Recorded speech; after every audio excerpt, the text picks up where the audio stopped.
So, dear colleagues, let's begin. Well, not because we can finish earlier. Uh, we will still finish on time because our agenda is very busy. So I would like you to know, so the one who came first can take a seat. Sorry, I really apologize, but this is one special thing about this forum that we have a great deal of interest, a lot of activity, and a lot of people willing to stand. So our today's topic is very exciting. It's a session about financial control and banking supervision. So it's the seventh session, given that it is the ninth Gaidar Forum. So there is a wonderful tradition. So in on the third year, we were still a little bit skeptical if the third time means a tradition, but now tradition is really coined at our faces. Yeah, because when we were thinking about what topic to suggest, we were scared just to think, yeah, that everyone will start nodding before a person, a speaker would finish. So this time we decided to select a specific approach. So this is about the digital state. So this is a trendy topic which captures attention. But on the other hand, we can reflect whether we are really prone to fashionable trends. I would like to give you quotes from the previous 2 days. So German Gref, the state in its control of the digital economy should not resemble parents which uh, raise children who are liars. Sergei Gorkov from Vnish Econom Bank. Technologies develop faster than regulations, so the new technology is introduced in 1 month's time, and the regulation is introduced in 1 year's time at least. Olga Skrobakatova, Central Bank. So there is a higher risk for cyber security, and there are risks for using new uh, risky digital technologies. So some trends, and in my opinion, there is no discussion uh, today which can ignore this topic. And I'm happy many of you agreed to take part in the discussion and to speak before us. And I would like to introduce us as we go through the session. And I think many of you know each other in person. And there is another tradition. The first speech in terms of time and in terms of the founding father of programs run in our Academy for Financial Control and Banking Supervising. So, uh, so the first speaker is traditionally Valery Goreglad, who is at the moment uh, chief auditor of the Central Bank of Russia. So, good afternoon, dear colleagues. As Igor mentioned, the topic of digital economy is very fashionable, very trendy, but fashion changes quickly. It comes and goes, and as you know, the tastes differ, and also attitude towards fashion, if we use this similarity, especially in digital economy, is very different. And it's true, you can't but agree that these categories really captured our minds, and in a decent society, it's not polite to ignore the topic of new technologies, blockchain, and Bitcoin, and sometimes you speak before some uh, audiences where people are not expected to reflect on that, but people start asking you for practical advices, whether they should buy bitcoins, especially when they understand that this is somebody from central bank who knows the exact answer.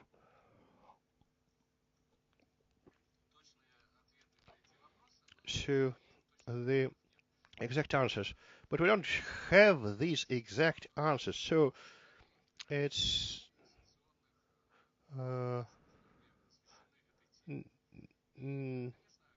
no wonder that most of our sessions are dedicated to this topic. And the traditional topic of financial control and banking supervision, it can't be discussed without the digital economy, because one of the priorities for the digital economy is to cover this range of issues. We know that for public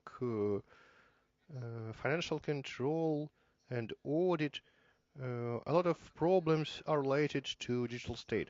So the total mm, digitalization of technologies is a natural and inevitable process. And if you have something inevitable, then you have to accept things and realize how you can function efficiently when you have something inevitable. So we witness the changes in the total infrastructure of the market, some rapid changes and development of financial technologies, and the penetration of financial technologies uh, in our life, which is becoming more and more intense, is caused by digitalization. So banks start losing their monopoly for financial services, and we have other financial um, organizations emerging. So banks tend to find alliances with technological startups. And here at the forums, we saw different tactical solutions and strategy for technological solutions. We see how a new type of financial transactions between members is becoming more and more popular. So they can be characterized as tactical operations without any human involvement. So the relevance of cybersecurity is growing in that context, as well as um,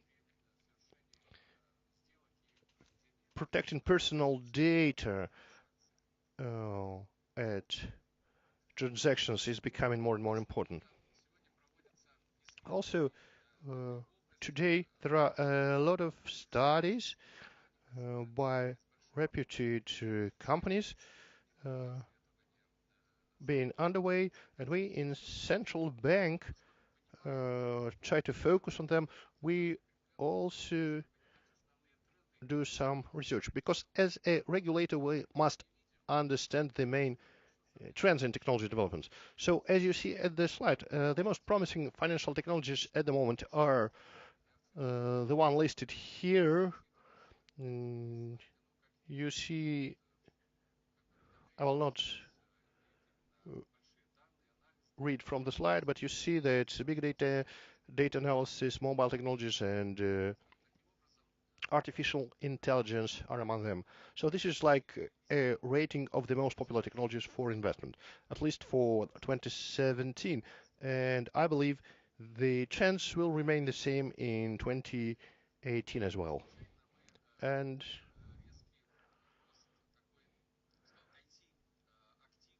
it's logical that we see raising activities in digital areas of financial market players and also of end users. You see a number of data, and according to research, about 56% of financial organizations in the world included digital transformation into strategy of their business. And this is another evidence of the fact that future economy is can hardly be imagined without digital solutions. But also uh, together with that burst, it's a big challenge for the regulator. And the speed of technological changes requires more flexibility from regulators. So the influence of the state in the market of digital technology. So it's one of the factors for digital economy development. And our actions, whether they are right or wrong, they can contribute all to this process or limit it. And we can see how regulators all over the world are getting more and more involved into the process. All regulators understand the extent of their involvement in the process differently in terms of whether it should be observations or proactive regulation promoting certain technologies. And such active regulators include India, China, UK, Sweden, Singapore, Switzerland, Australia, and we see that listed countries created very favorable conditions for developing innovations, and they are becoming more and more attractive for mm, raising investments in the technological sectors. But in a number of countries, regulators are more and more traditional.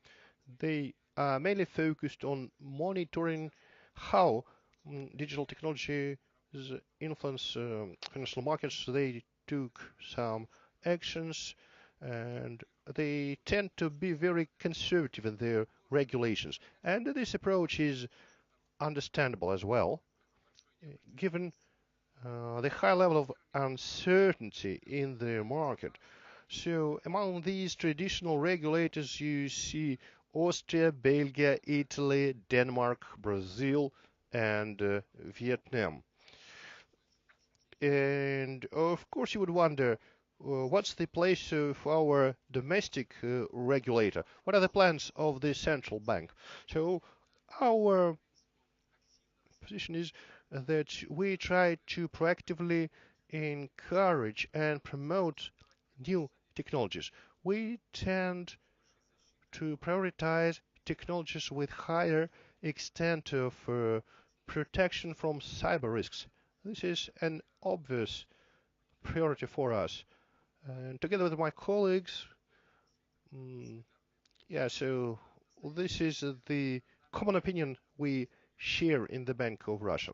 At the moment, we try to identify the legal scope, develop the regulations and provisions, focus on HR potential. You probably heard about mm, uh, sandboxes, and we plan to develop standards and we try to contribute to developing efficient methodology for preventing cyber threats. So the Bank of Russia is trying to develop a flexible policy towards the domestic market of financial technology.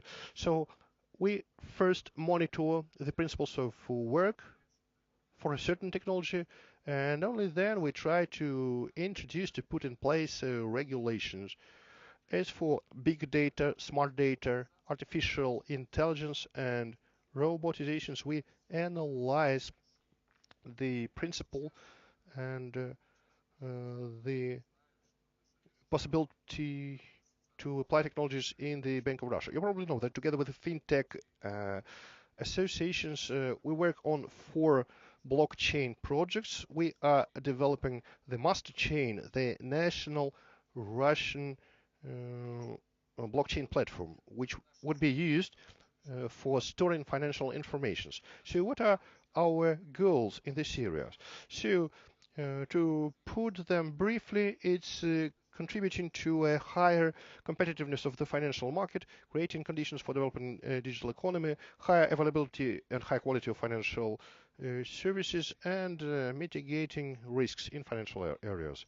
So what are the goals we plan before ourselves in the nearest future? We need to move to the electronic interactions between individuals, the public sector and financial players. Its development and introduction of financial technologies in financial market and the Bank of Russia, creating the best possible environment and conditions for digital economy development and integration with international systems of Eurasian economic space. And I would like to also highlight the priorities of the Bank of Russia in financial technologies area. There are a lot of them. However, not to waste your time, I would like to focus on the two most important points, which are legal supervising, because nobody can do it without us and the government of Russia. So, and we should focus on flexible regulations. So it's about creating a platform of financial regulation and defining the status of financial technology and understanding their status, because we had a ruling from the President of the Russian Federation that this work should be over by the middle of the next year, and also creating cryptocurrencies and regulating cryptocurrencies through token places.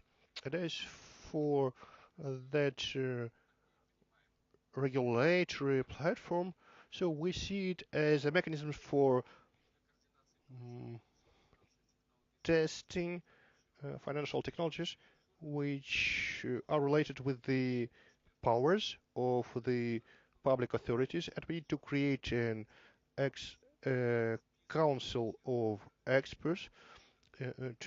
We should produce the list of priority technologies, which should include big data technologies and uh, machine technologies and distributed register and open interface technologies as well. The rest of it, the rest of the areas, so I think we can skip it for the moment, because I would like to say a couple of words based on what I mentioned on the subject directly related with the topic of our session. What's the place of control and supervising in this system? So, as I said, this uh, has all to do with some very serious challenges. However, it also provides a new range of opportunities for uh, public control and auditing. And at different forums, I heard a range of opinions that very shortly the profession of account of an accountant or an auditor can cease to exist, because with the help of the artificial intelligence, you will be able to replace these functions and make them automatic. But however, if you would focus on how the auditing develops, there are two components.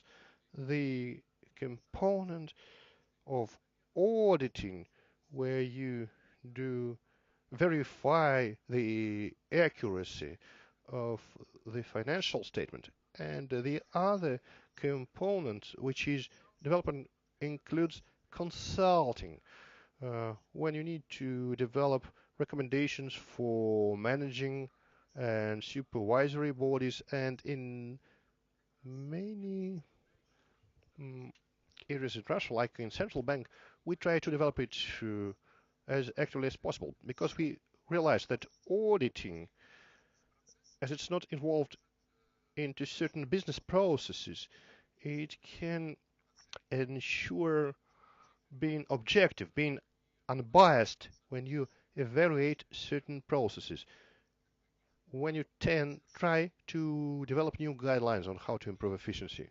And in that sense, everything related to the new technologies has high potential for development, really. And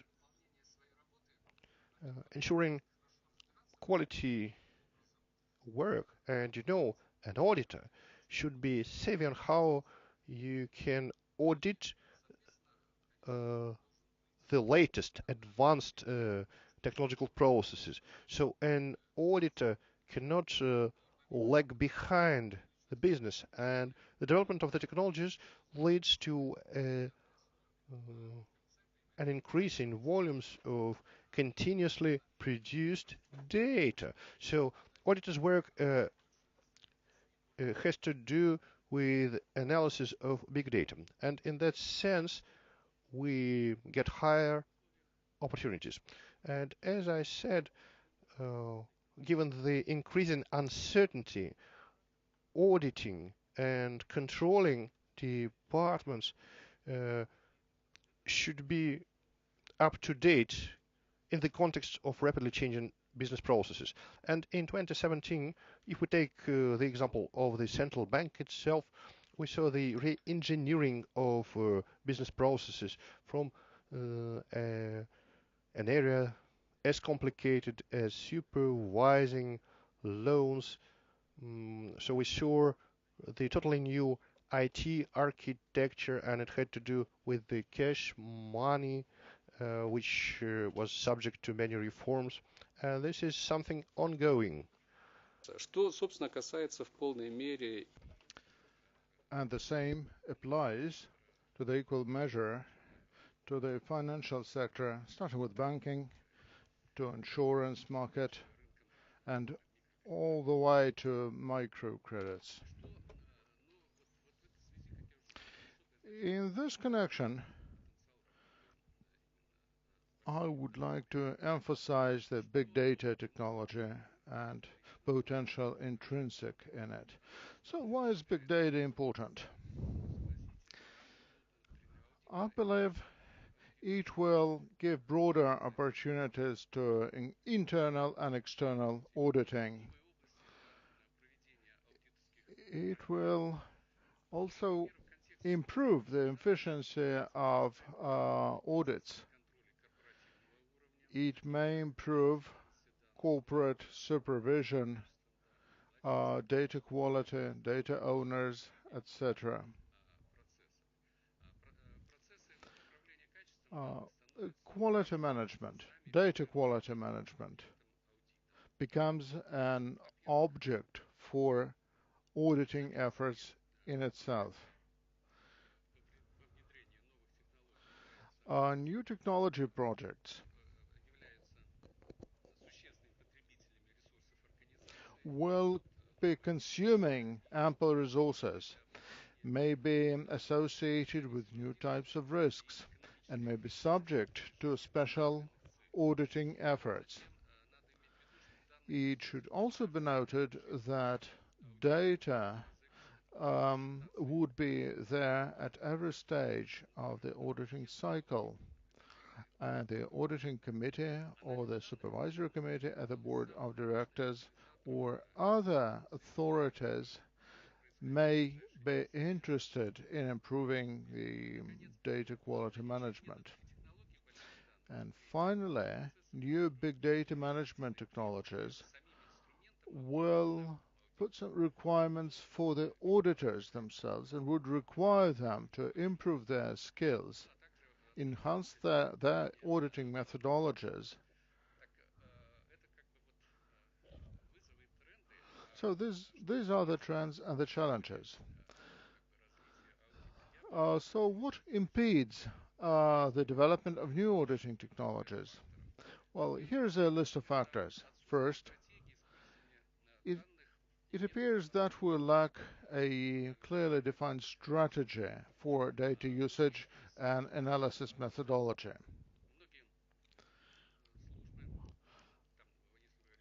Many services say internal auditors would begin their inquiries without preceding proper data analysis. They would simply hire more auditors and they would believe that everything should take care by itself. Some others would seek to introduce new technologies, but this is something that will not be accompanied by proper planning and analysis. So I believe that this is something that requires a change over in the mindset that it's not only that you need to purchase new software. This is not something that will bring into success. Uh, Auditors should think outside the box in a way. And secondly, the second restricting or restraining factor is the limited access to new technologies and solutions of data visualization. Internal audit, in particular, should follow suit, should follow the strategy of the company in introducing new technologies and new solutions. So I believe that new technologies in internal auditing practices should be hand in glove with the overall corporate strategy of technology upgrade.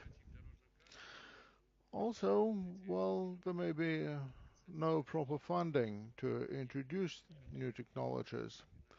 Most companies believe that internal auditing is just another cost item on their balance sheet. And management and owners believe that they are well aware of the actual state of affairs in their companies, and auditing is a formal attribute, something that they will simply have to do. The third factor is that the staff may be undereducated, undertrained for advanced auditing methodologies. I believe that schools of learning should think more um, about introducing new auditing courses. We aren't only talking about the proper choice of advanced technologies.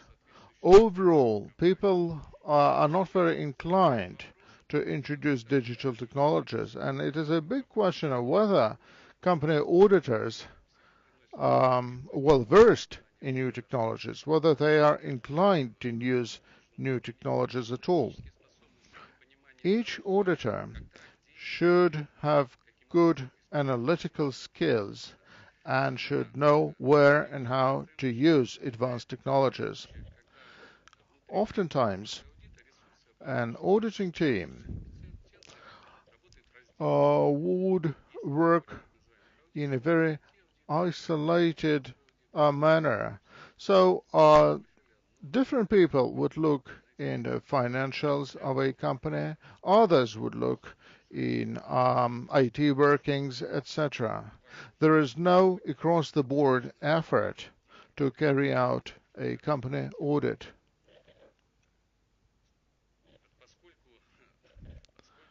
Well then,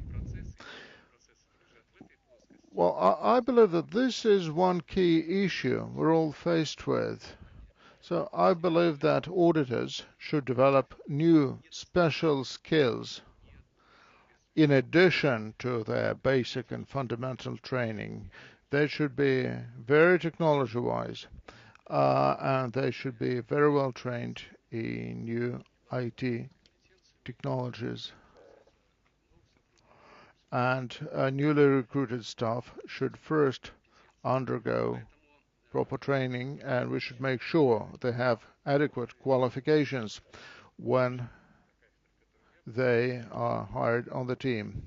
I believe that if we are to train skilled auditors, they should be very well versed in new technology.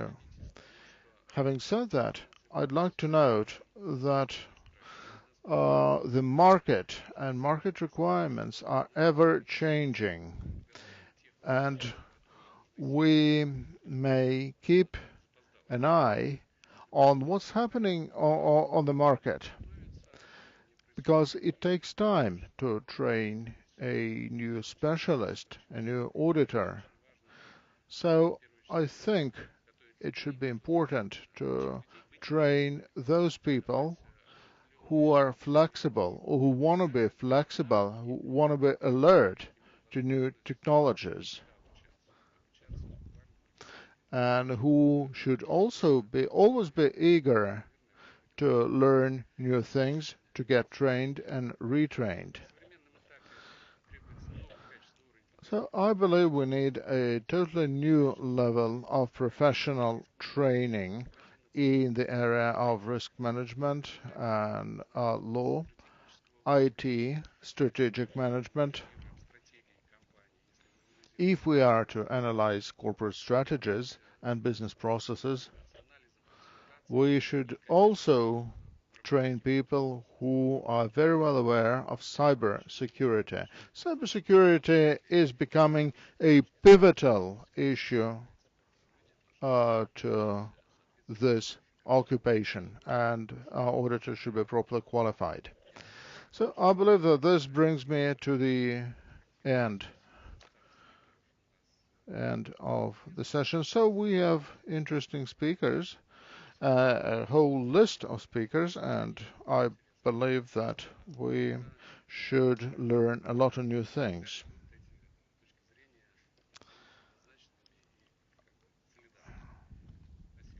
Thank you. Валерий Павлович, я так понимаю, что передавая дальнейшее Thank you, слово Valery нашим Pavlovich. дальнейшим выступающим, можно на основе вашего такого вступительного доклада сделать I believe that схемы, we may actually plan our actions as following. First, the priorities for bodies of government and non-government authorities in our transition to the digital economy. Secondly, especially when it comes to government, I believe that the central bank and the auditors are very busy, and it is very unlikely that they will be out of the job when the digital economy comes.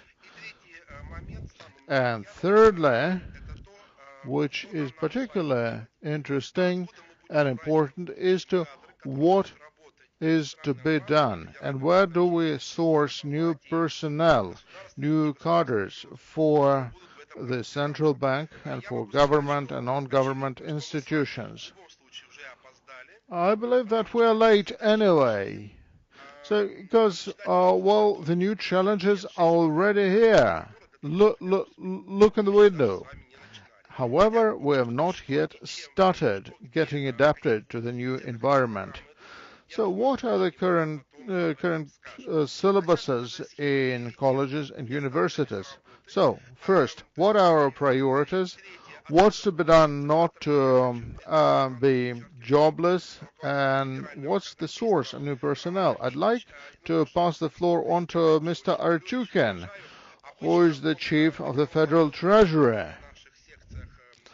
He used to send his deputies before at previous sessions. Now Roman Yurevich is attending our meeting himself. Thank you so much.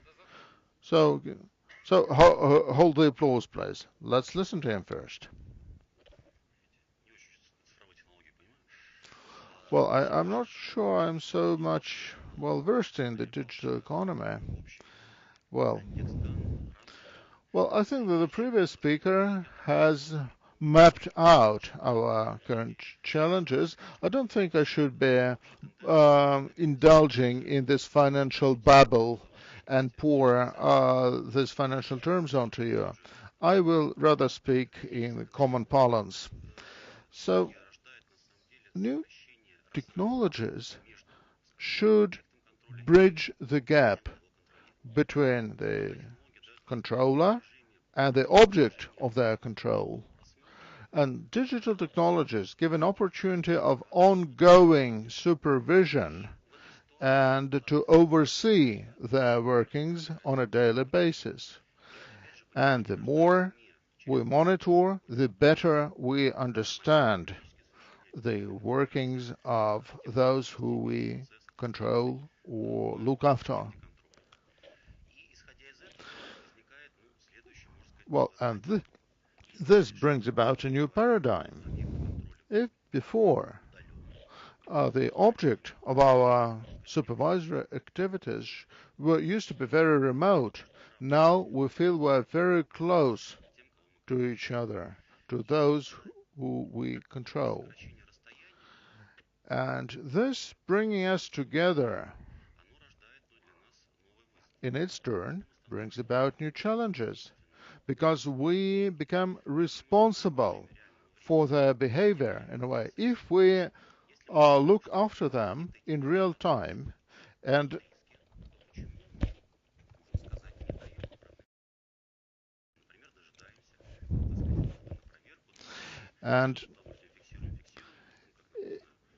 if we look and look after them, doing nothing until we write out a writ of execution or something. So it appears that we should fast much quicker, much prompter than before. So there should be a question, both to the people or why they did this or that wrong, and a question for the controller, why they didn't do it properly before. So what's coming out of this?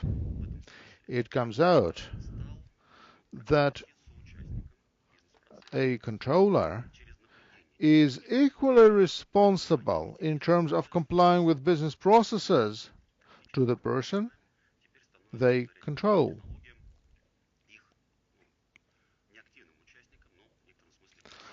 So they may be more or less active, but they're still involved, and it is a matter of joint responsibility.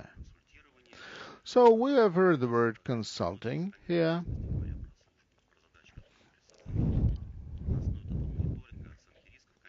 And we believe that we should help the companies we control or the persons we control in precluding or preventing the adverse course of developments or some trigger events. We should achieve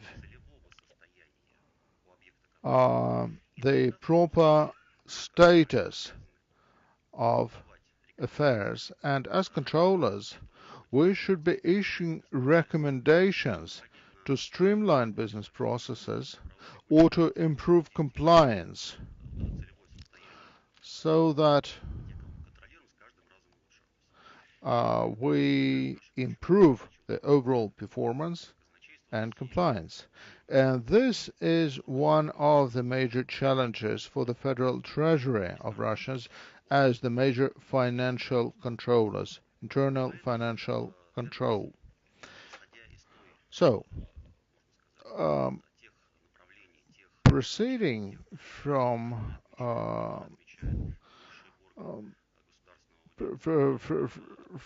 the recommendations and what we have noted before, we should improve our operations so that the Russian budgetary system perform more efficiently.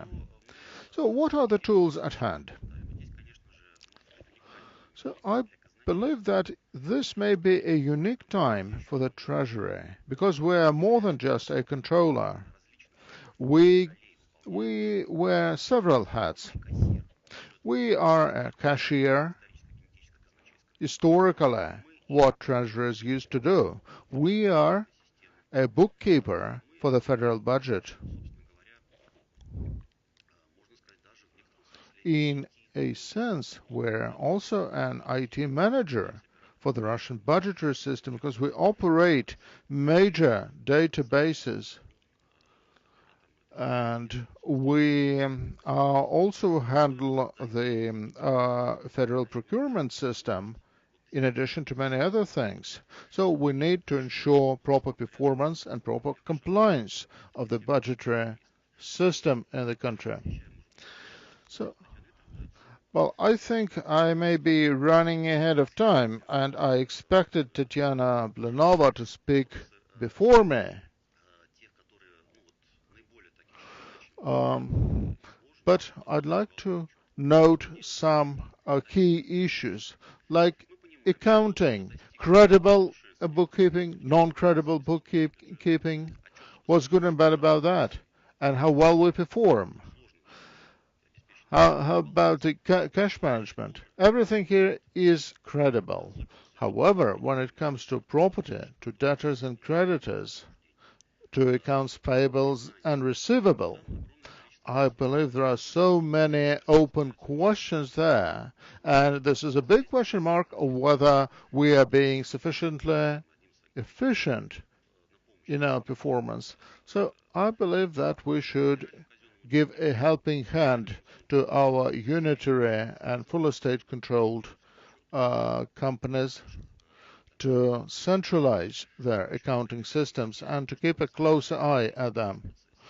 As for the streamlining of business processes, it turns out that many infractions are made not because of the wretched and wicked financial experts of the government who are hoping to bend the rules and to break the rules. Nope. It turns out that they need to change some state disbursement procedures and that advance payments should be superseded by other disbursement rules. But obviously it was hard to provide for meeting that norm and standard like 20 to 80. But at the moment, just we need to provide for the share of co-funding in our business processes through a clearer mechanism or for the treasury follow-up process.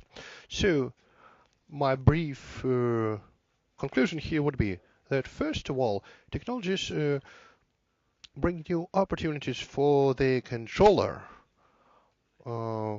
Thanks to that technological support, the supervisory authority becomes equal to those who perform the business processes because he is equally involved in the processes as the actor. And thanks to that, using that feedback mechanism, he can improve the business processes and achieve the target status. Regarding the future of the profession, what will happen when we have like the cut of 30%? So we see ourselves as an intellectual service which continuously improves the performance rate. If you would look at what the treasury used to be 10 to 15 years ago in terms of costs, we were trying to cut our costs 5 to 10% every year to redistribute our headcount between the new areas. So the centralized accounting would not lead to increasing the headcount in the federal treasury, but it would give us a new and our customers the new opportunities to redistribute resources. And in that connection, we need some new professions, the financial technologies who are analyzing processes, and analysts who do the budgetary monitoring, which is a new tool which will be further developed. At the moment, it's in pilot mode.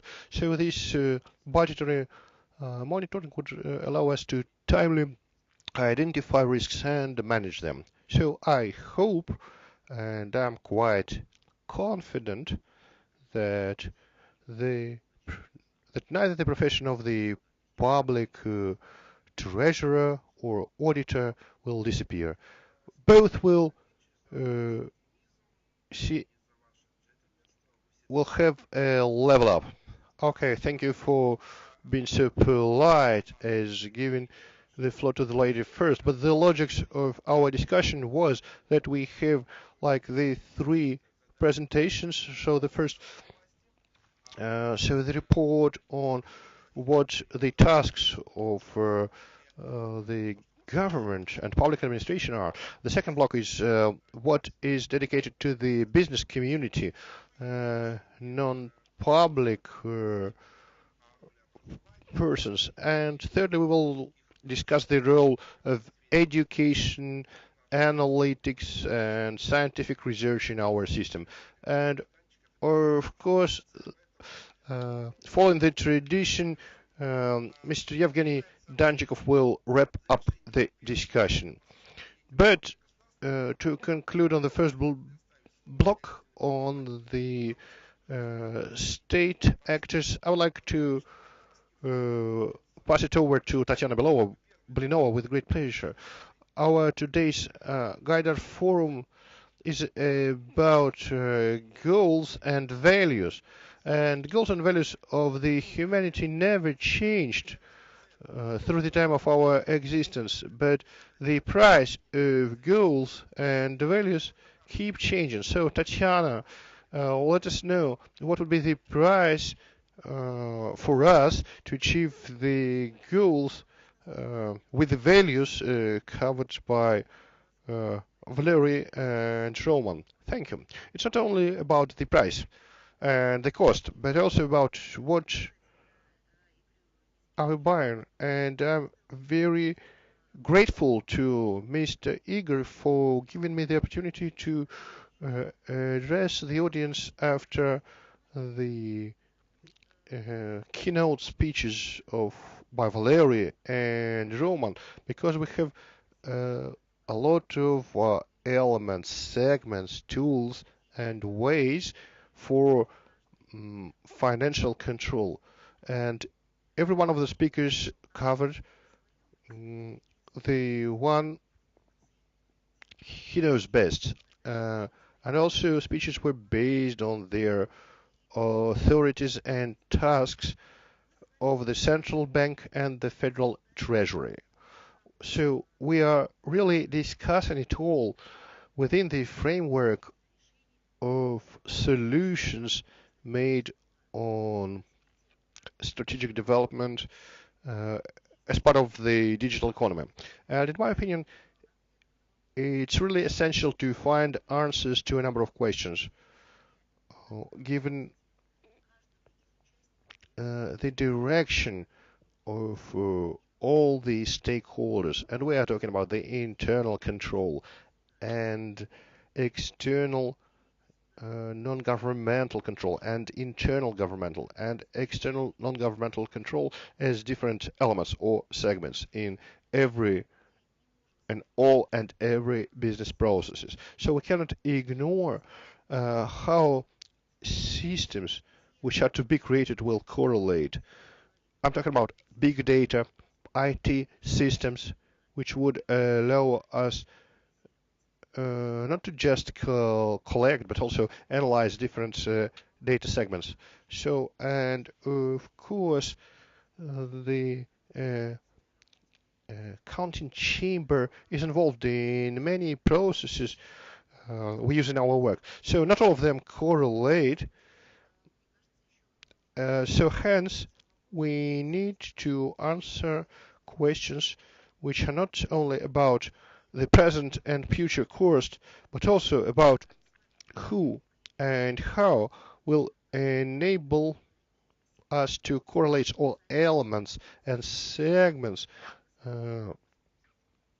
required for operation of financial control we plan to use. So we realize that IT technologies in digital economy development will enable the business community and the supervisory bodies, both public and non-public, to get closer to the processes of spending and complying with the budget.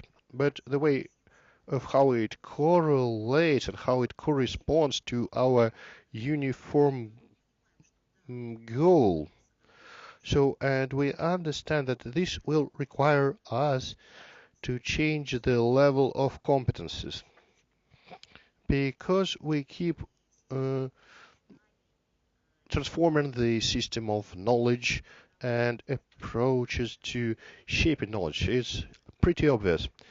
But also, I believe it's important how you change the system and the relations. You can talk a lot about the current role of internal control you have in business and in public sector area. So we develop these tools and to understand how developed they became in the system of total control and whether they are efficient to ensure statements are accurate and ensure that certain proposals on higher efficiency are produced. So this is one of the components which has to be tackled.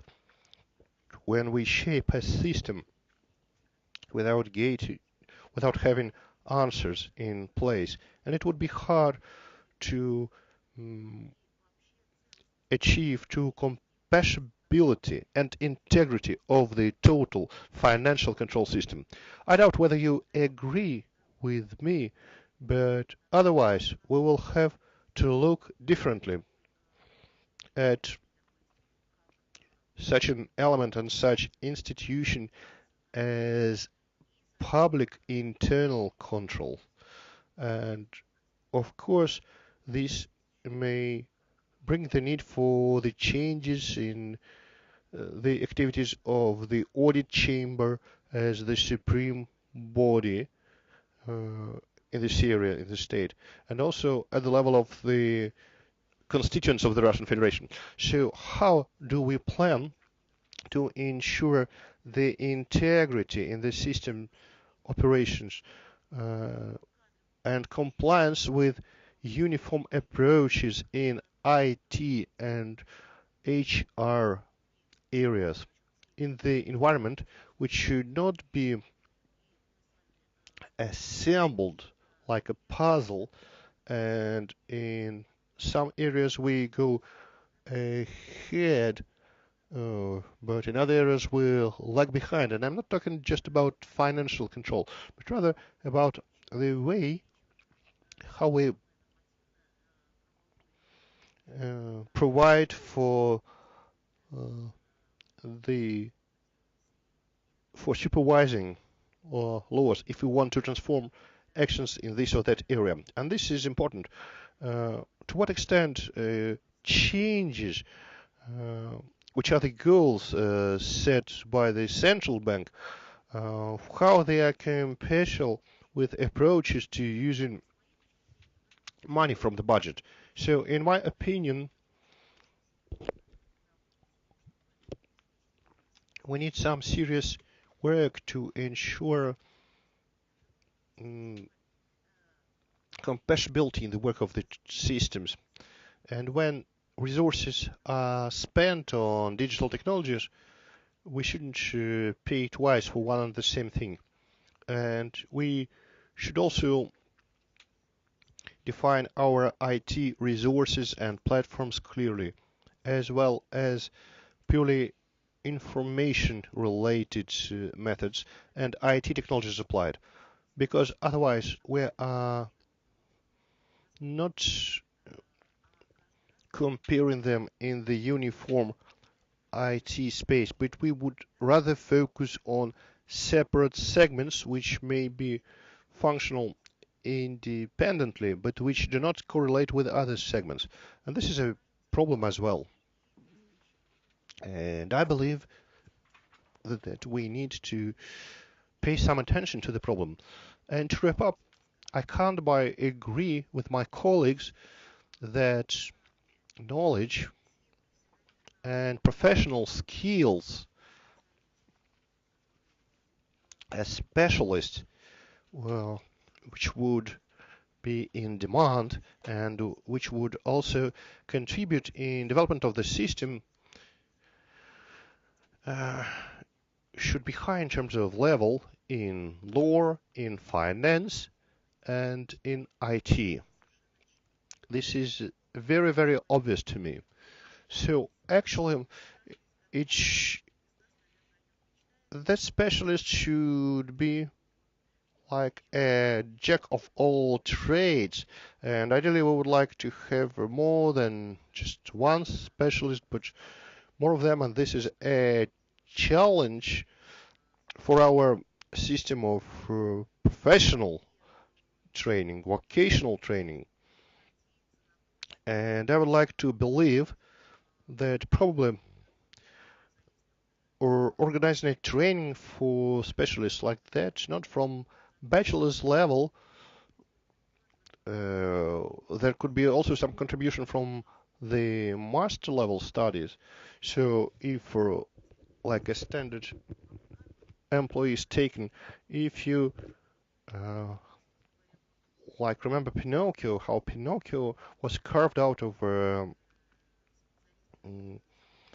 piece of wood. So if you can use a bachelor as the source material to get maybe not Pinocchio, but something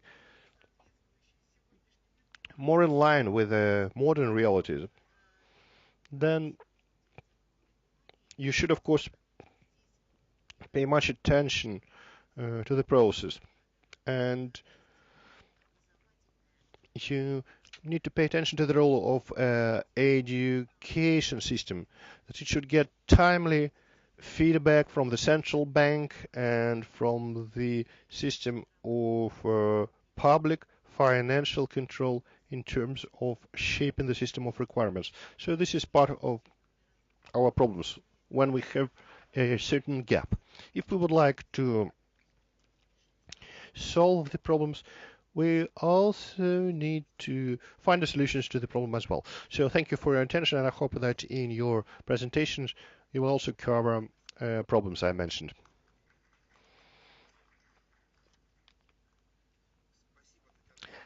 Thank you, Tatiana. No doubt. No doubt we would like to thank you. Although your presentation put me in a situation where I feel that we will all have to fight with our phobias, to fight the fears, and I'm more and more scared regarding what's in front, what's ahead. Well, the future will be brighter, will be better, and will be more exciting. So, as Mikhail Mikhailovich said, I don't believe life will become better, but prices will grow. That's true. And we all understand that the future will offer us huge challenges, and there are things we should be afraid of. But these challenges also mean huge opportunities. The pioneers will be happy, will enjoy life, but those who are not among the first, those who are not pioneers. So with that approach, I would like to give the floor to Alexei Minin, who will cover digitalizations and new platforms in the banking industry. And this is about the challenge of who can survive and who should already pray and get ready for his own funeral. Alexei, sorry. I forgot that you are the managing director of the Applied Data Analysis Institute for Deloitte CIS. Well, importantly, I've been in applying artificial intelligence, putting it in practice for 15 years. So I would like to begin with saying that I am only talking about technologies, not I will not cover legal or financial issues. So we talk a lot about digital economy, but the basic understanding is vague. I would like to say that the economy is produced by business and business environment, and every business, although it's arguable, is focused on higher capitalization of the business, of the company. So that was the purpose of all industrial revolutions. So they were aimed at higher productivity of labor. So the first industrial revolution lasted for 30 years. The second one was aimed, well, on native curves. So then came IT transformations with computers with the even higher speed of capitalization. And at the moment we are on the edge, on the brink of another industrial revolution. We have two exciting trends. So the digital economy is being separated as a new, even more powerful economy, because the new thing is that the potential for exponential technologies, so they require speed, which is quite dangerous in terms of stability of existing technologies. And exponential technologies, they lack the material world we live in, yeah, because the speed of change is uh, absolutely different. It's higher, and it moves to the realms where you have no material limitations. It's digital economy. It's has no physical limitations. It's the super economy. It doesn't belong to any individual state. And this is a world economy virtually. This is something which splits up industries. This is the 3D rules. It's like the singularity and diversity. Everything that needs to be can be dematerialized would become digital. Everything that cannot be dematerialized, like the extraction industry or the military industrial complex, this is something that needs to be improved exponentially. Well, unfortunately, banks today become a part of the digital economy because something that people came up with, money, is not tangible. Money is based on an idea, and whenever everything dematerializes in a digital economy, then this will get demonetized and democratized. Demonetized means that we are going into another dimension. Democratization means that it should be readily accessible. And finally, they brought a clicker to me, so let me do some explanations. Exponential economy, it is something for steel makers and for defense workers. However, we are now talking about a change in business models. Why are we talking about new platforms? What is important about the digital economy is that there is an integrated platform for service providers and product providers. And the infrastructure is becoming common. Infrastructure is very costly, so it should be integrated. So all other products produced by banks or anyone else needs to be client-centered, client-oriented, meaning that my requirements change every day, and banks should be adapting to me every day. Platforms, it is very difficult to be looking for clients. They're everywhere. They're in social media, they're everywhere. So we need new platforms. As a bank, I should not be looking for clients. The platform knows everything about clients. So I offer a product to the platform, and the platform knows who's looking for this kind of product. So as a bank, we need to produce as quickly as possible. And this brings us to an interesting story in the capital growth or capital gains in a bank. So before, you used to launch a product and then reap the harvest for 3 or 5 years. Before, take a look at the automotive interest. We'll launch a new car make, and then it will last for 3 or 5 years, then we'll launch another one. At the digital era, the products will be living for 3 to 6 months. So what we need is portfolio approach. So you need to launch a huge number of products concurrently and then bring them together. So this is very complicated. I believe that there may be just a dozen people in the world who can handle portfolio investments in this way. So then the data is generated at an enormous speed. And so we are going towards an exponential growth in data processing. So can you analyze 2 terabytes of data in a nick of time? No, you can't. So, but you need to. So this changes the world.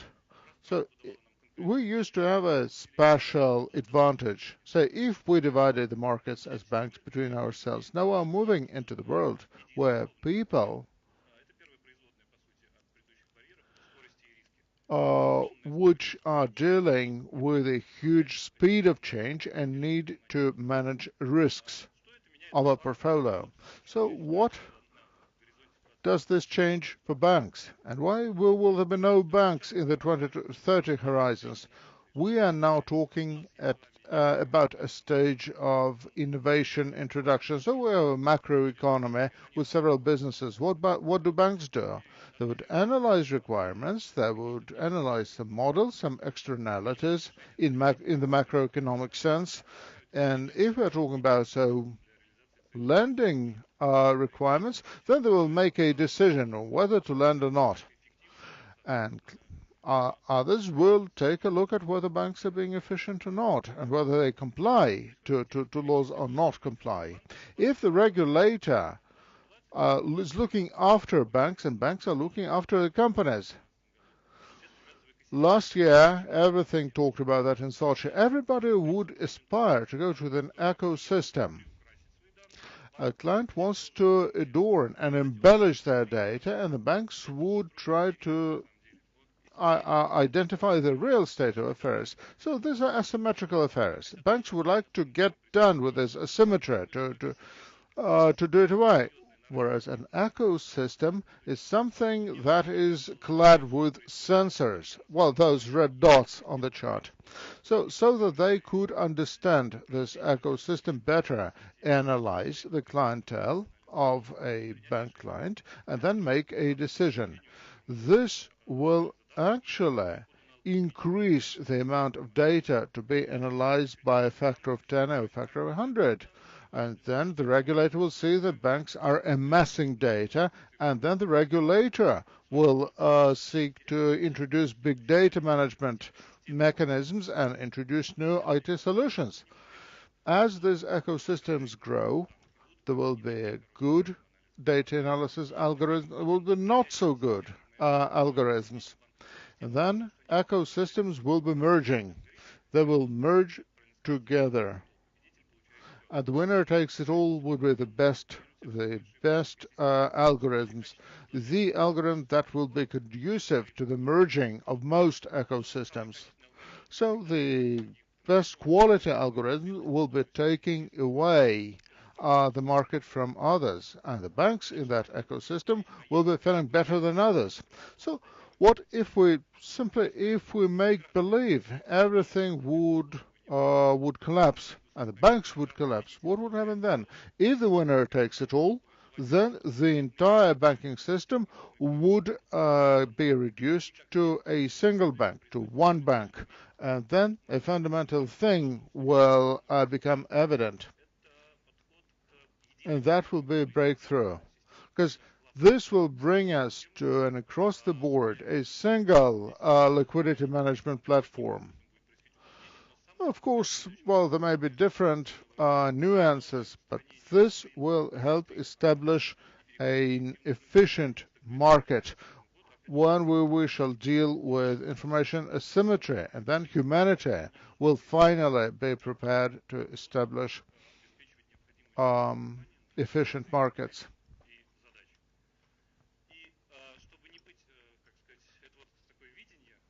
Well, this is our vision. And here is a practical implementation of that vision. Some time ago, like about 3 years ago, the central bank came up with that. So can we use data analysis with no inside information, simply based on the open market data, something posted on the central bank server, and market available data? Can we evaluate the bank sustainability? So we built a model that is based on a lot of macro statistics and the central bank server data, and we downloaded everything that was available to us and supplemented it with externalities and macroeconomic modeling, and we linked that to the data provided by banks themselves. as to how banking indicators would change depending on various economic scenarios. So we trained our model to forecast this banking license revocation based on the open market data. So you would be surprised that we can correctly forecast bank license revocation 3 months ahead, 3 months in advance. Well, of course, there are some mistakes, just because, well, there's some insider information. But here is one bank, and so this is a real bank. We're just not naming names here. This is the integrated indicator, financial sustainability indicator. Look at how it's changing. At one point in time, they had some two peak values, and the final peak value is when the banking license was revoked. This is what Valery Pavlovich here was speaking a short while ago. And in Roman's presentations, we can do more than just forecasting. We can pinpoint the problem before this problem becomes evident. And this is a kind of preventive approach. This is a very good preventive approach based on the digital economy tools. And this is the change we are in for.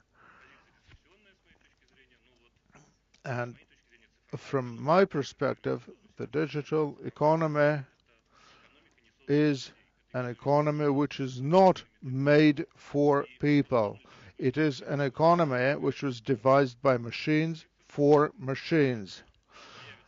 And finally, so there will be virtual prisons for algorithms and virtual police that working algorithms, and exponential economy will be working in a different way, but it will still be there. We need to extract minerals. We need to produce steel.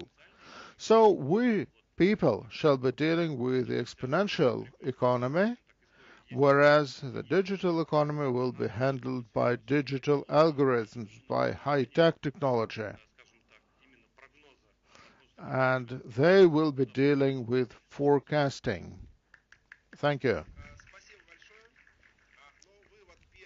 Thank you. So the first conclusion is that the digital state will change the rule of thumb, and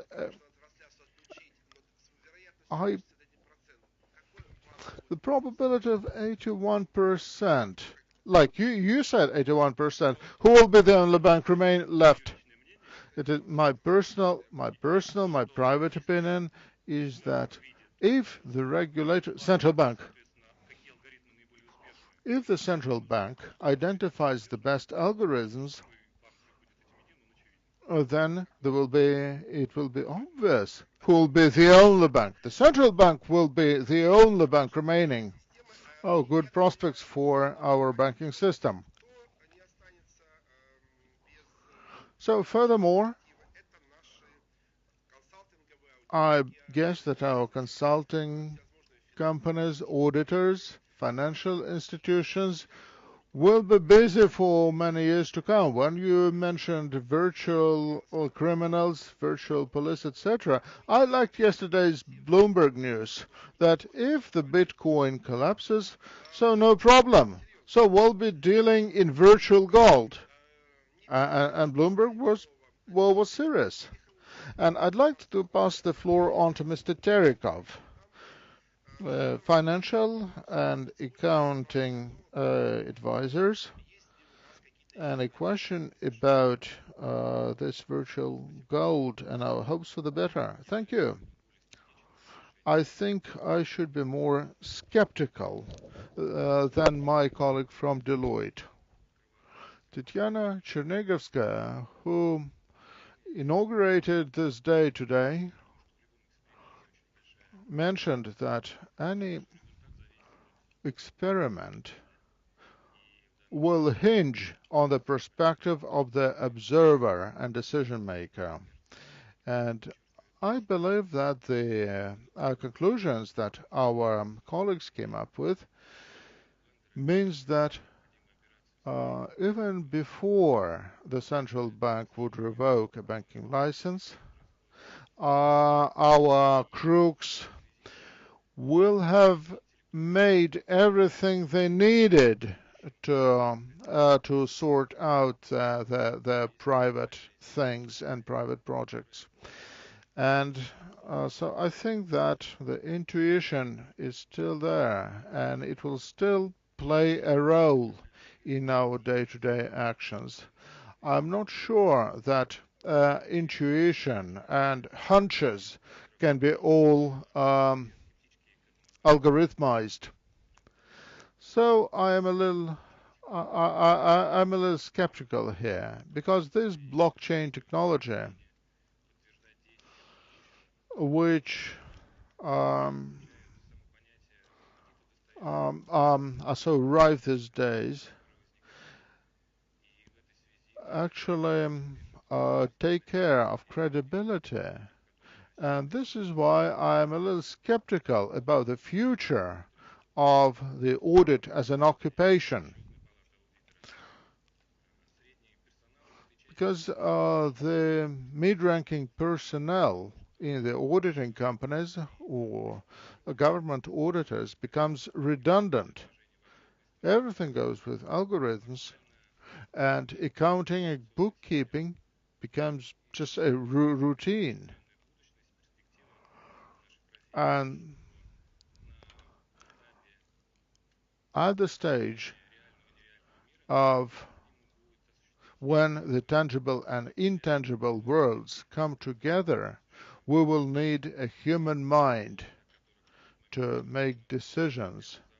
And so virtual gold will evolve into tangible service at a certain stage, and it will result in tangible exchange. And this time is near. And we, being auditors, would like the central bank as a regulator who has a lot of auditors on its staff, would enable us auditors to go public with our auditing statements. We want to look towards an indefinite audience of our users of our services, so that we as auditors could confirm and verify the actual business process going on the market. An auditor should analyze decision-making strategies instead of putting its signature under the balance sheet. I believe that we need to join the game before it's time just to verify the economic results. I further believe that our task as an external auditor should be confined to the decision-making process. So we are in for momentous change. We want to be part of this change. We want to defy our role of a virtual digital auditor. We want to do real-time auditing. We want to verify decisions in the pipeline. We want to verify and increase credibility of the digital pipeline. And we realize that smart contracts with ISOs being hacked or being under attack of hackers, resulting into huge loss of cash, and we want to help with that, and we want to be helpful in business workings. Alexei Gennadovich, well, there are so many challenges, there are so many tasks they put on our list that so we feel we want to say, come and help us. So there will be people from Moscow State and other universities. They're talking about new syllabuses and new curricula that would be practical. But this is only possible if you come to our auditoria, if you come to our classrooms and join the process. So look, so we have to deal with the kids that we have. So we have no other kids.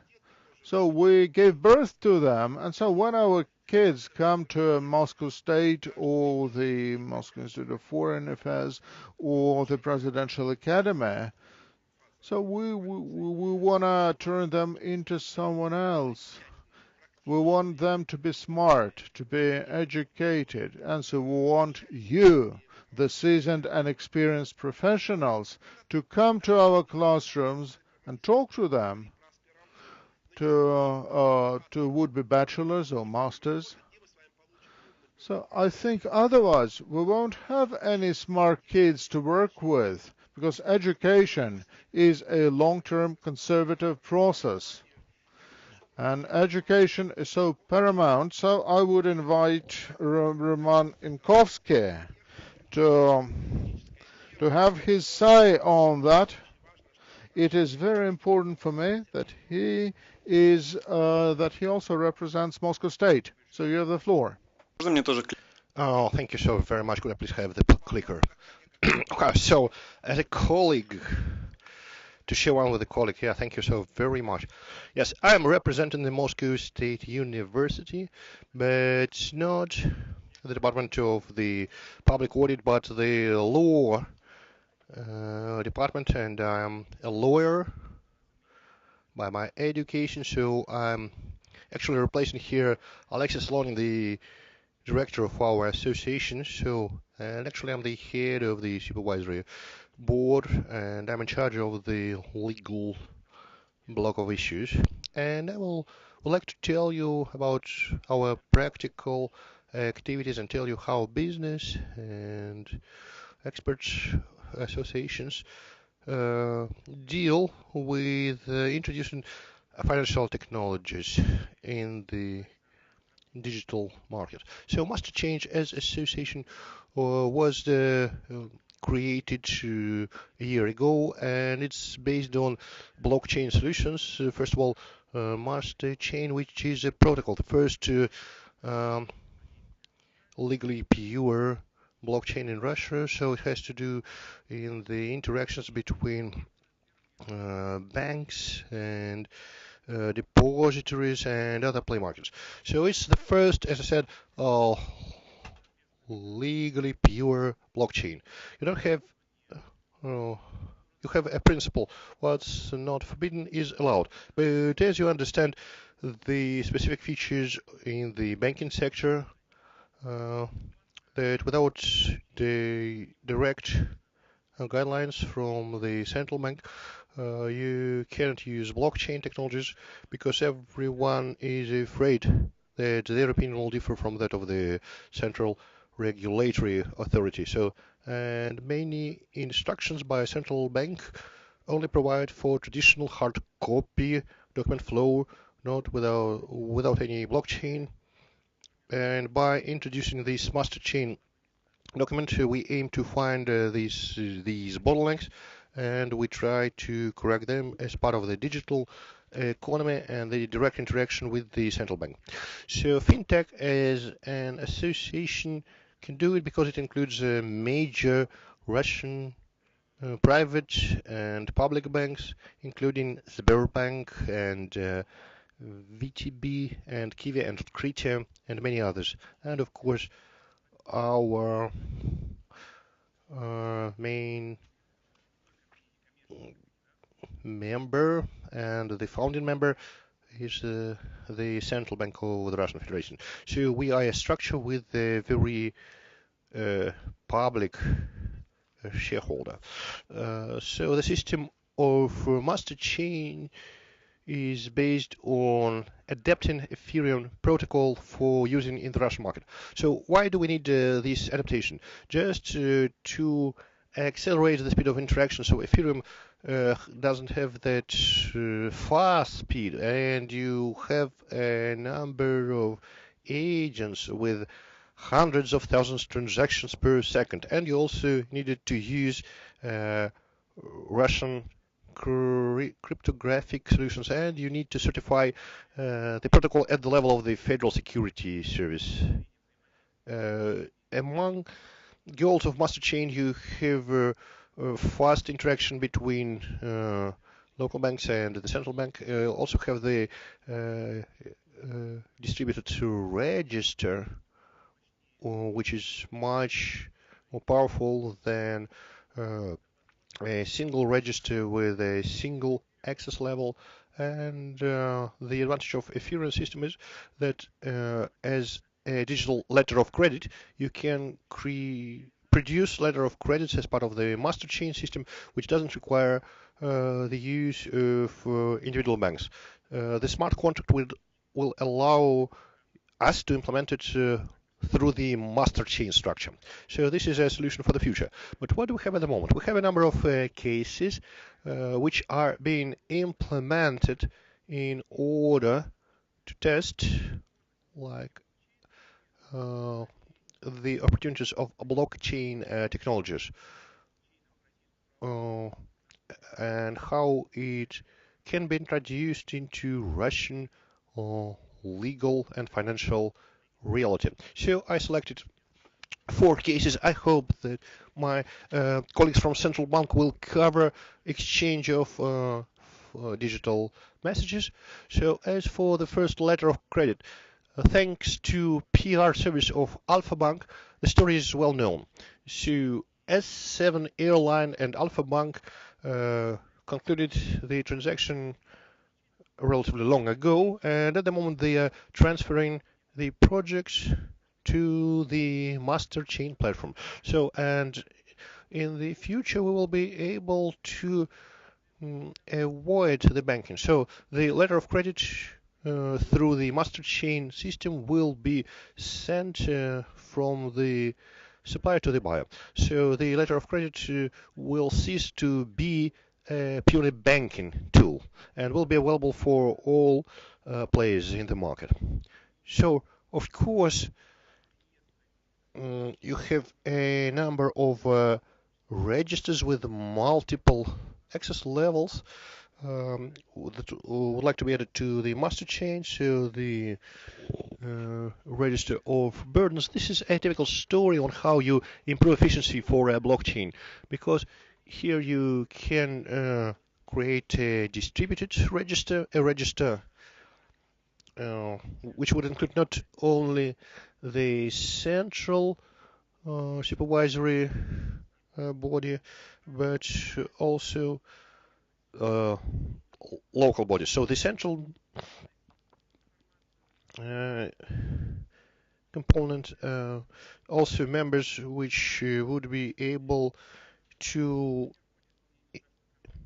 add information about burdens which could be traced when public tenders are realized. So all users of the system will be able to check this information, and there will be the risk of information leak will be avoided.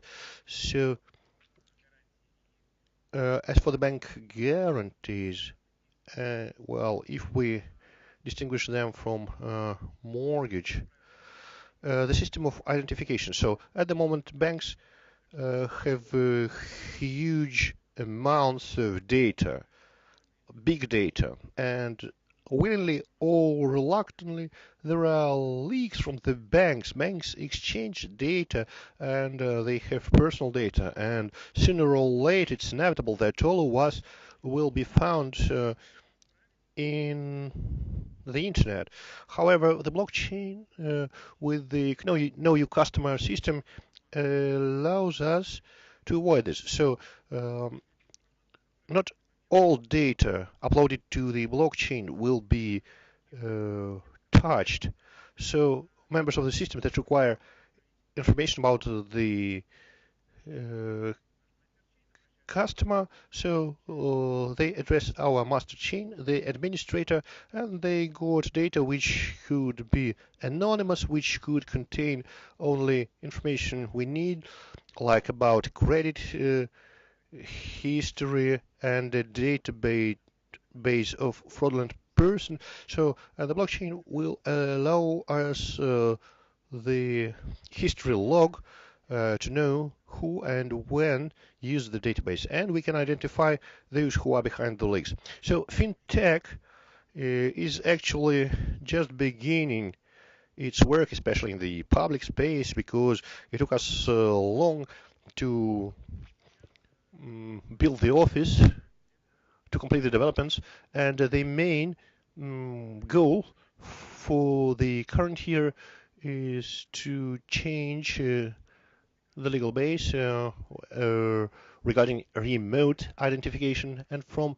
2019 FinTech Association plans to make its developments available for the wide market. And the association will cease to be an R&D company, but an administrator of the system, which will provide access to the system on a non-discrimination basis, so that all players in the market can use master chain system.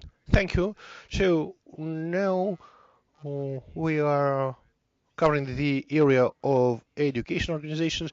So, and our academy is a leader with the longest name, and we are biggest academy, and this is something we can be proud of. And to begin with this education group, the financial director of the RANEPA, the Russian Academy of Economy and Public Administration. I would like to give the floor to Alexander Yefremov. So, given our system of financial management and interaction, and when we say we are big, it's wonderful, but it also has to do with the high complexity level. Being big means being hardly management. So what are the challenges for us in terms of management as for the educational system? So, Mr. Efremov, the floor is yours. Thank you, Igor. When I was getting prepared for today's meeting, so I was working on a completely different presentation, but as we work in the same area as Mr. Roman Artuchin and Tatiana Blinova, our presentations were very similar, but as Tatiana said, we will cover our individual areas. So as you, Igor, said, we are lagging a little bit behind. So we are like 6 years behind. So in my opinion, even more. So like I would say twice as much.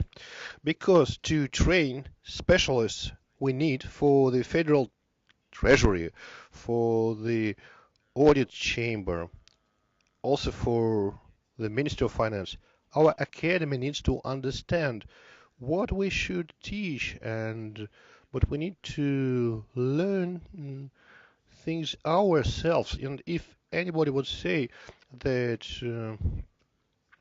I know everything about audit, how to do audit in the digital world, well, I think they're not sincere, because it's a big problem. Because the arrival of the digital era was very fast, and we have big challenges in front of us, and everyone who started to introduce IT solutions in his respective organizations, so he probably came across the situation that the wonderful procedure doesn't work. So, and the colleagues would point at the other agency and say, So they know how to do it, and it works best in their case. But it's not always the truth. So, and we, the angry financial people, we come across it almost every day. So, and as a common person, as a common consumer, I am happy to live in digital world. So it's about public service, and Rostelecom was behind creating them. For me, it's Sberbank Online, the application, as for an ordinary user. But we don't have that for the public sector. We don't have the Sberbank Online or gosuslugi, the public services. And when we start working in electronic budget system, we all know about that global story. It's different. So, for instance, when I log on to Sberbank Online from my smartphone and I have a hotline and they take all problems reported into the account, and in the next release you will see all the problems fixed. And this is not the case with electronic budget. The main owner is the Ministry of Finance, and the development agency is different. We all know the developer. It's a good developer, but they are limited by the terms of reference. And when we would ask the developer, well, the rounding of numbers is not the way it should be, they would normally tell us, yeah, we got it, but please address the Ministry of Finance. We cannot change it on our own. We need them to tell us first. So, and this is a reflection that we ourselves are not completely ready to introduce that digital economy, because we need to abandon things we knew before. It's impossible to change the procedure we had before.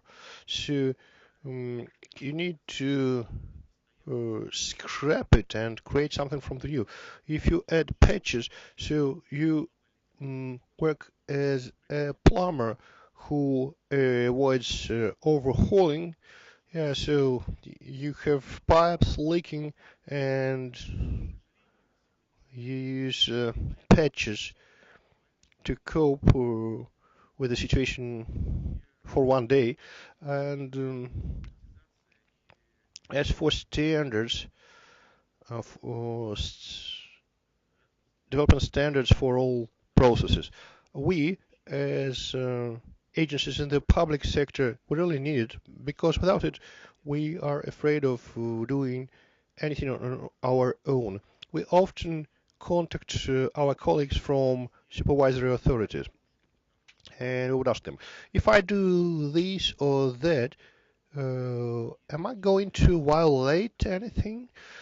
Because we don't have the law in place, so, and it depends on how the supervisory agency which audits me, how they see it. So we can consult lawyers or financial people, but if we don't have regulations in place in our offline world, so it would be even harder for us to enter the digital world. And it's a shame that our Gaidar Forum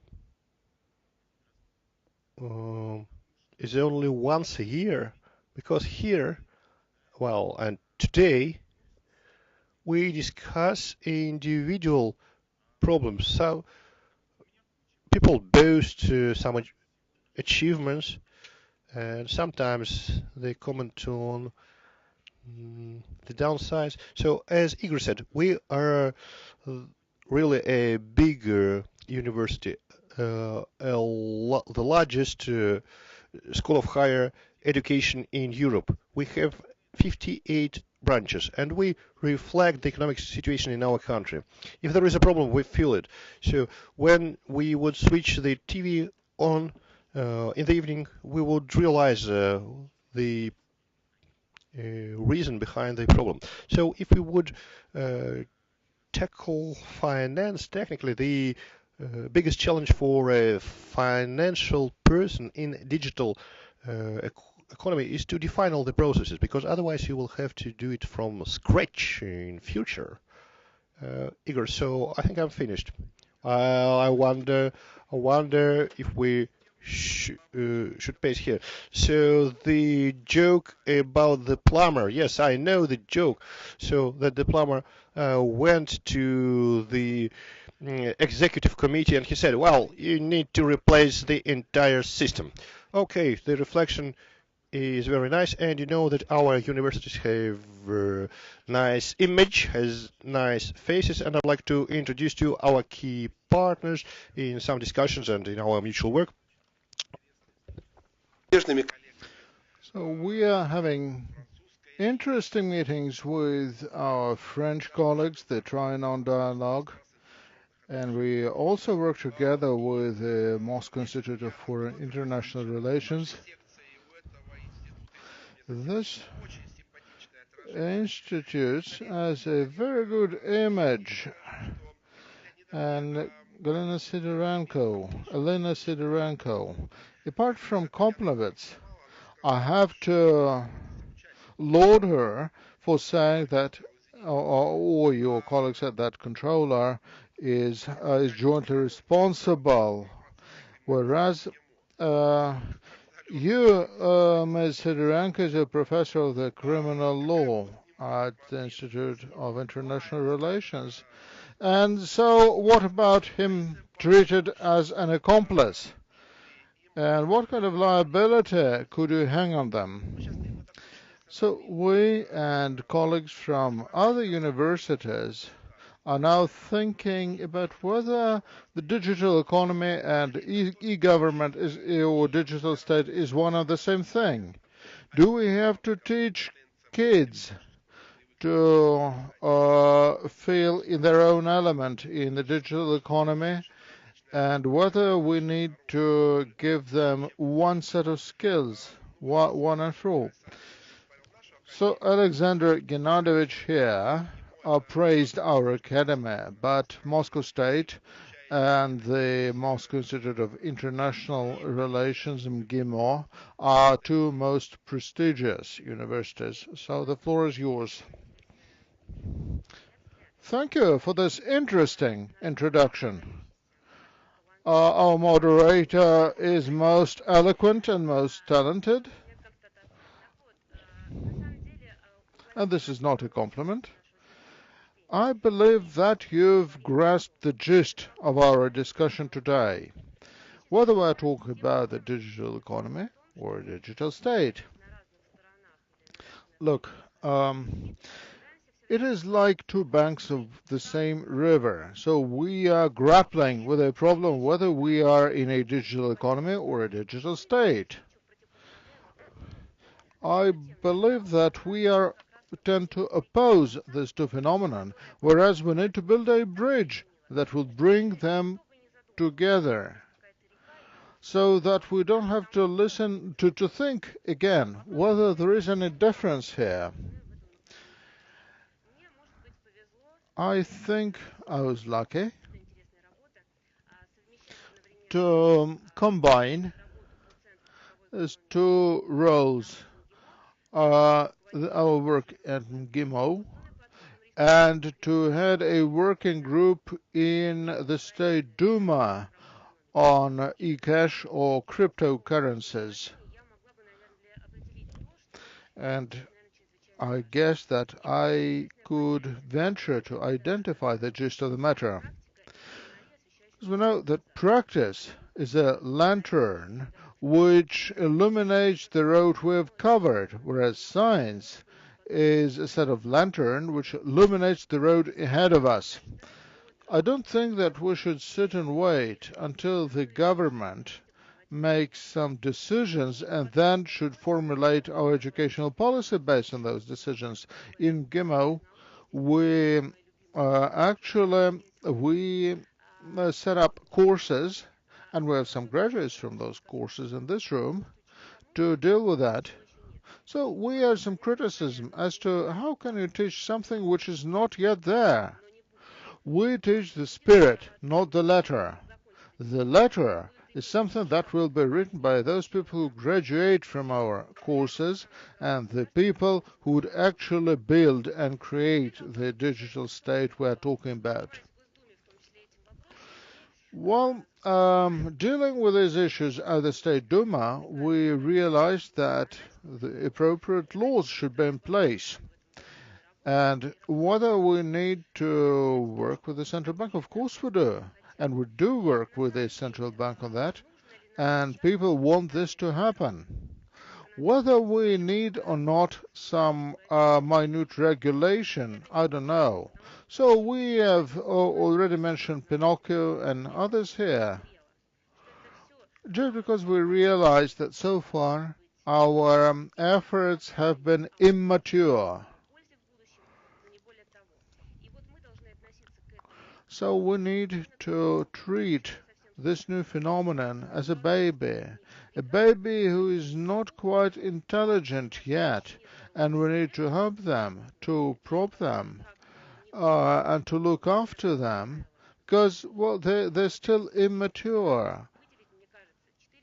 And so we need to identify 4 set of relations, or 3 set of relations to be covered by legislation. First, the digital economy, which must be regulated by existing laws. And we are talking about ICOs. The ICOs are regulated by the states, depending on the definition of the token, kind of investment. And I believe that this could already be made part of our model. A token is just a digital form of something else, something that is already covered by civil law. Smart contracts. Why should they be essentially different from civil contracts? Whether our relations could be argued and proven in a court of law, this is an open question.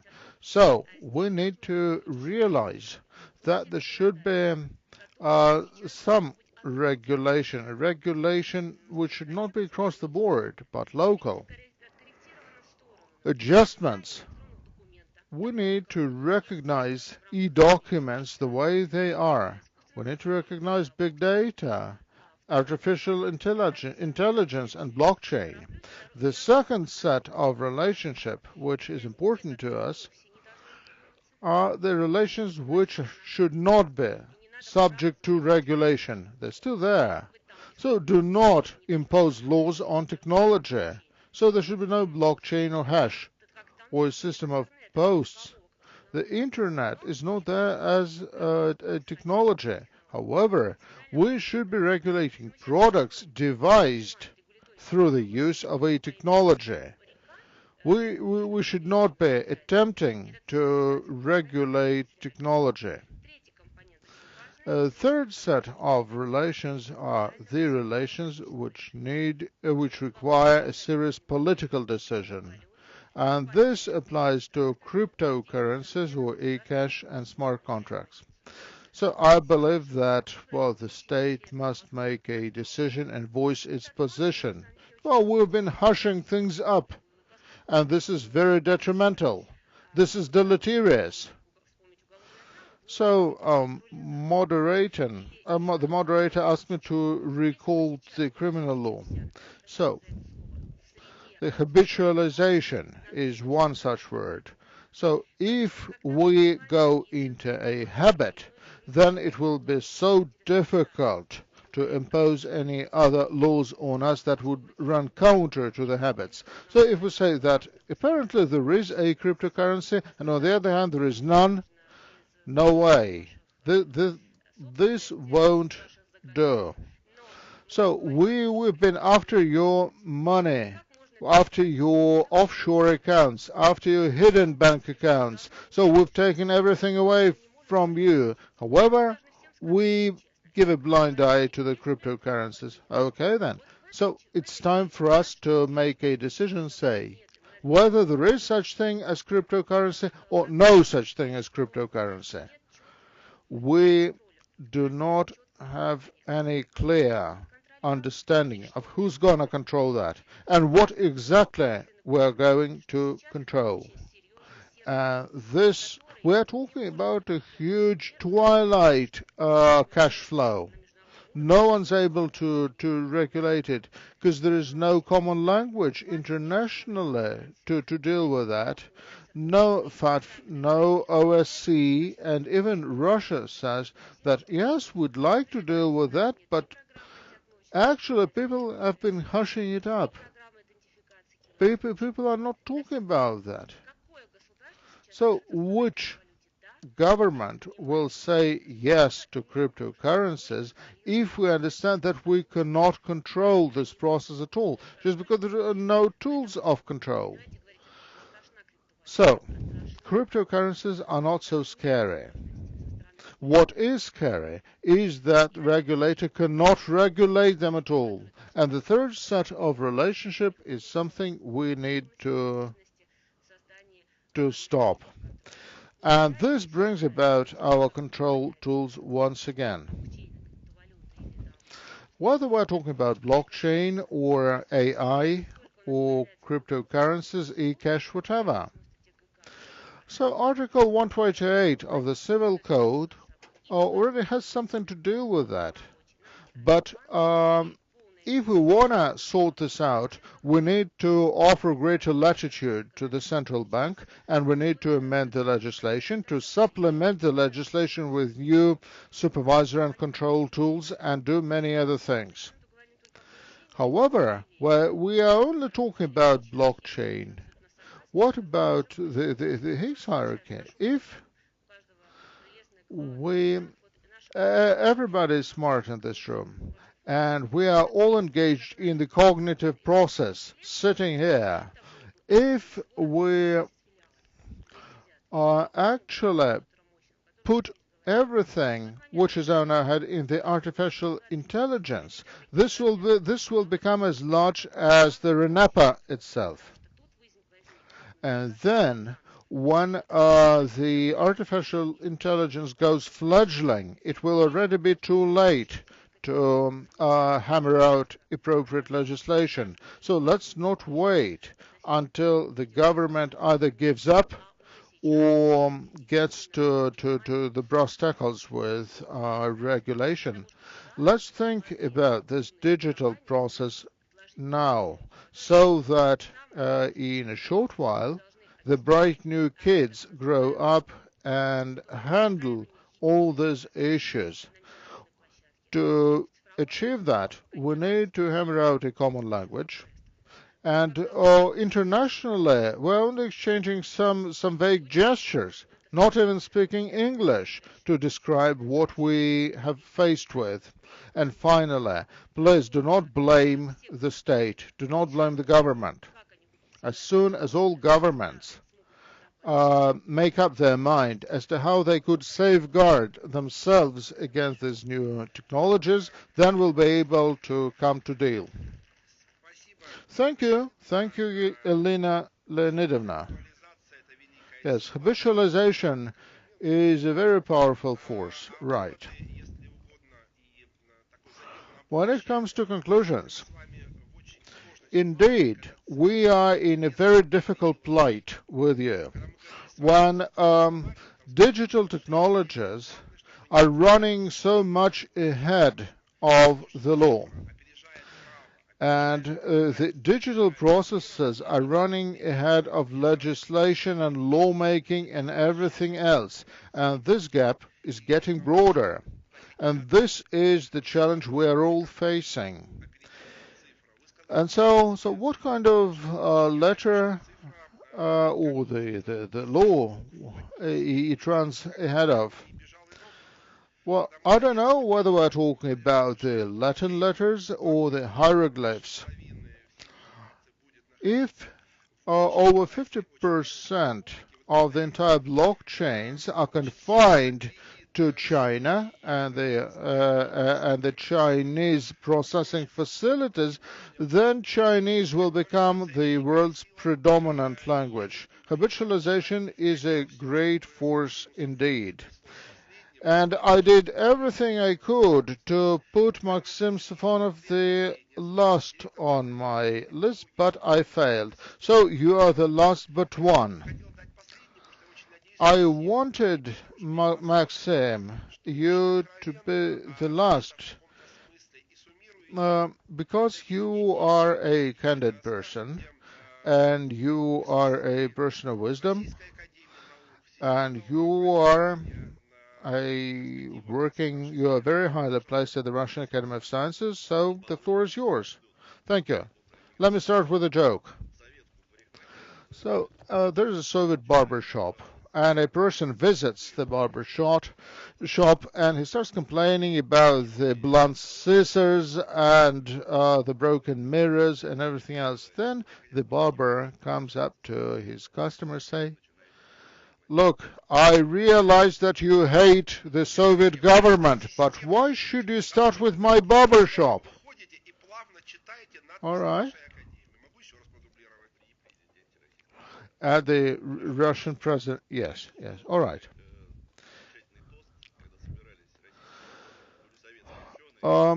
So, look, there used to be a toast that so scholars and researchers used to say, let's drink to science, to things we do, to the opportunity of communicating with clever people, and to the proper remuneration. So there are some problems with the remuneration, so let's confine ourselves to science. A long time ago, IT experts said that the best things are the enemy of better things. So we never said that you're going to live an easy life. We promised you easier life, not the easy one. So there is no limit to perfection. The problem of the modern science is that we invent and discover many more things that we actually need, that we can use. So probably there should be some point at which we should stop when it comes to blockchain and cryptocurrencies. Blockchain, well, there's nothing new about it. In the Soviet Union, there was a perfect system of managing academic information. In order to produce a certain tool or an item, you need to go to the design bureau and then to retrieve some drawings there, etc., etc. So you can talk about bitcoins and Ethereum and dozens of other cryptocurrencies, but we all know that there are so many currencies that we could name crypto or e-cash. But look, can or should we regulate something which is secret by definition? Crypto means secret. Well, there is a self-regulating tree. There is a hash tree. So how can we regulate it? Well, I know I sound trivial, but look, we're talking about digital economy. And Viktor Yevgenyevich here, which is dealing with the fifth or even sixth set of economic factors. So, our virtual modeling, is it really helpful, like our Prime Minister said, to go from high tech to high boom? I agree that we need new vocabulary. We need to speak a common language. I think that we are using the words economy and state in an interchangeable and arbitrary way. Well, there are three functions of the state, and then treat, educate, and protect. And if a state actually performs all three functions, everything else will come by itself. Данчиков, начальник главного, который And now I would like to give the floor to Evgeny Donchikov. Спасибо. Oh, thank you, Igor. I think I will wrap up about this is about like city economy. We are focused on specific questions, not on bitcoins, not on cryptocurrencies, but on like specific questions. We covered a lot of things like digital economy, digital state, and some of the questions are ones I agree with, and also some problems. So you begin with the question, if we all really follow the trend, the fashion, at the moment we all see and think how to introduce digital technologies in our world. Because from the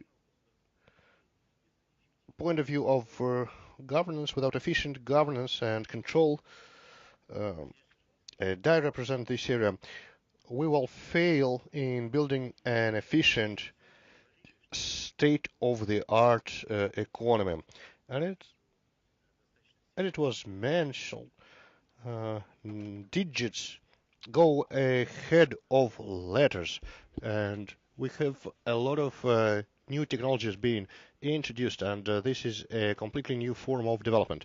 And we need to keep the pace, and for that we need to transform our public administration and change the system we work in and tools we use.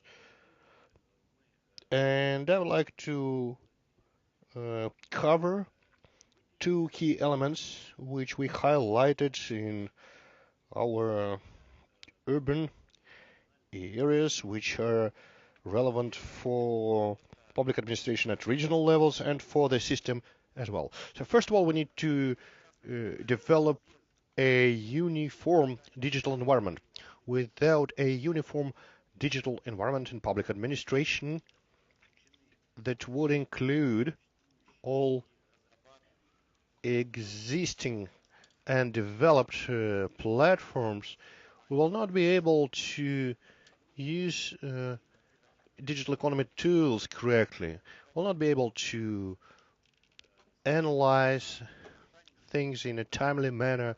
We'll not be able to use with the digits, but will remain in the old environment where we as financial auditors will chase some contractors to measure the volume of concrete or sand, and will try to compensate for some dollar stolen by the fraudulent contractor. So in Moscow at the moment we're trying to standardize all electronic platforms which exist at the moment. So on this slide you see an example of digital platforms we have in place. They are all programmed in one and the same language, and they have more than 1,000 management services and more than 1,000 control points. It has like a notification control mode, and also they allow us to monitor processes online to see where we have failures. The second element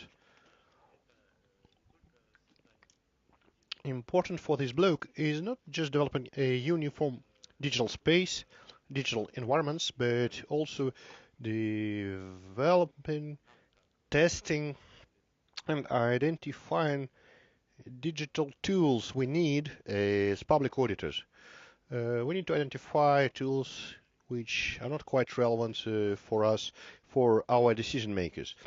For us as auditors, we use video cameras, GLONASS sensors, like AI search boxes which allow us to process big data, which allow us to monitor controlled objects in a remote mode, to see whether the street has been cleaned and to see how the tile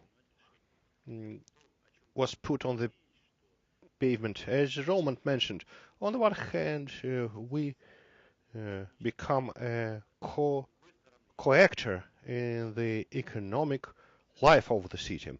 But I believe it's correct, it's right that we are involved because we can monitor and manage risks and contribute to a timely fixing of problems existing in the urban economy.